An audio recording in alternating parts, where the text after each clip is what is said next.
প্রিয় শিক্ষার্থীবৃন্দ, আজকে আমাদের ভিডিওটির বিষয় হলো উইলিয়াম ব্ল্যাকের সংস অফ এক্সপিরিয়েন্সের নার্সেস সং এই কবিতাটি নিয়ে। তো আমরা সংস অফ ইনোসেন্সে নার্সেস সং কবিতা দেখেছি, আর সংস অফ এক্সপিরিয়েন্সে এই নার্সেস সং কবিতাটি হলো সংস অফ ইনোসেন্সের নার্সেস সং কবিতার বিপরীত কবিতা। যেমন আমরা সংস অফ ইনোসেন্সে দেখেছি যে নার্সেস সং কবিতায় একজন নার্সের কিছু ভালো গুণ বা বৈশিষ্ট্য সেখানে ফুটে উঠেছে। আর সংস অফ এক্সপিরিয়েন্সে নার্সের সং কবিতা আমরা দেখতে পাবো একটা নার্সের খারাপ দিকগুলো। তো চলো বন্ধুরা, দেরি না করে কবিতাটি শুরু করা যাক। When the voices of children are heard, যখন বাচ্চাদের ভয়েসগুলো শোনা যায় বা তাদের কথাগুলো শোনা যায়, অন দ্য গ্রিন, সবুজ মাঠে, and whispering are in the dale, এবং উপত্যকায় যখন তাদের ওয়েসপেরিংগুলো শোনা যায়। তো এখানে ওয়েসপেরিং বলতে বোঝায় যে কানাকানি করা বা ফিসফিস করে কথা বলা। আর ডেল অর্থ হলো যে উপত্যকা। তো and whispering are in the dale, অর্থাৎ উপত্যকায় যখন তাদের কানাকানি বা ফিসফিস করে কথা বলার যে আওয়াজ সেটা শোনা যায়। তো এখানে স্পিকার বলছেন যে যখন সে বাচ্চাদের সবুজ মাঠে বাচ্চাদের ভয়েসগুলো শুনতে পায় এবং উপত্যকায় যখন তাদের এই বাচ্চাগুলোর কানাকানি বা ফিসফিস করে কথা বলার শব্দ শুনতে পায়।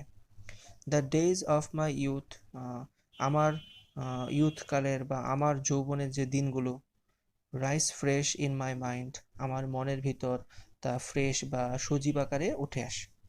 অর্থাৎ আমার যৌবনের বা ইয়াং কালের দিনগুলোর কথা আমার মনে পড়ে যায়।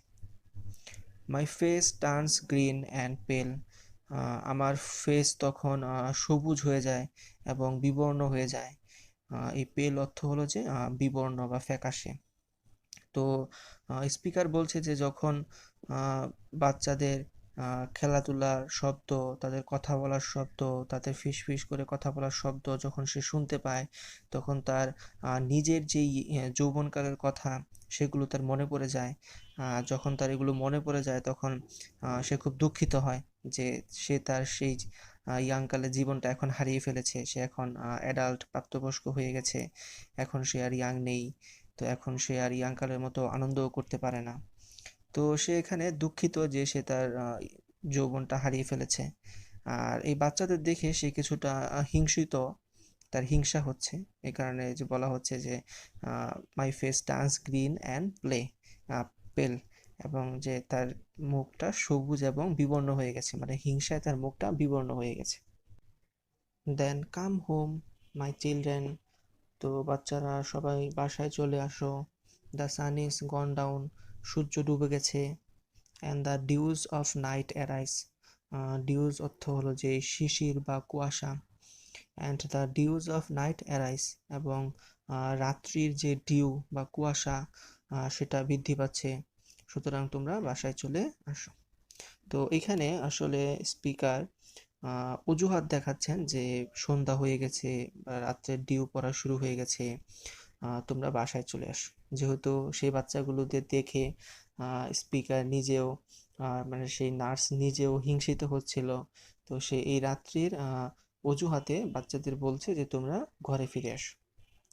Your spring and your day are wasted in play, তোমরা তোমাদের যে বসন্ত, অর্থাৎ এখানে বসন্ত বলতে যে যৌবনকাল সেটা বোঝাচ্ছে, যে তোমরা তোমাদের যে বসন্ত, তোমাদের যে যৌবন সেটা খেলাধুলায় নষ্ট করছো।